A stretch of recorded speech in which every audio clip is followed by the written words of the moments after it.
Activité de parler en continu, bien connue, What's Missing. Donc le principe c'est d'afficher des flashcards, d'en cacher une et de demander aux élèves de deviner la carte qui a disparu.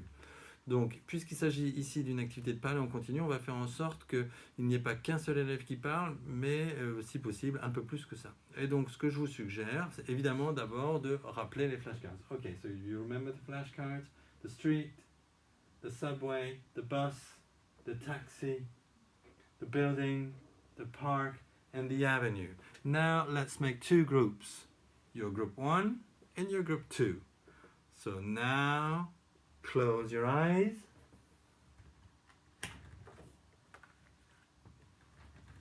Open your eyes. Put your hand up and tell me what's missing. Okay, you. Yes, what do you think? What's missing? The bus. Okay, your group. Can you repeat together? The bus.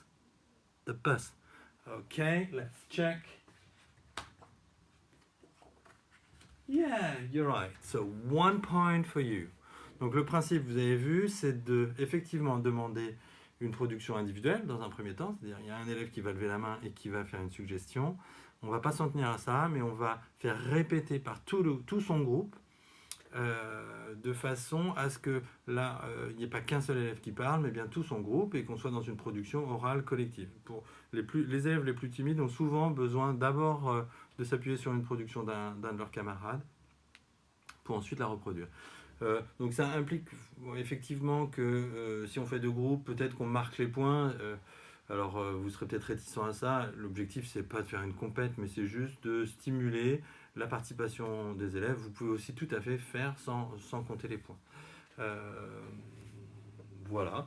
Idéalement, cette activité va se mener en cycle 2 avec peut-être 5 voire 6 éléments lexicaux, 5 ou 6 flashcards, lexicaux aux formulations, et sur l'image là, ça pourrait être tout à fait, par exemple celle-ci qui dit go. Hein. On n'est pas obligé de s'en tenir à la simple utilisation d'éléments lexicaux et de vocabulaire, ça peut être aussi des formulations. Mais bon, donc 5 ou 6 pour le cycle 2 et peut-être 6, 7, maximum 8 pour le cycle 3, parce qu'au-delà, ça devient vraiment compliqué. Vous pouvez évidemment faire venir un élève à votre place qui va du coup donner les consignes, close your eyes, open your eyes, what's missing. Et la question what's missing, alors si vous faites venir un élève pour la première fois, vous allez lui souffler à l'oreille pour qu'il se souvienne des formulations, des consignes si vous voulez, mais très rapidement les élèves vont maîtriser ces quelques formulations, close your eyes, open your eyes, what's missing. Et voilà, à bientôt.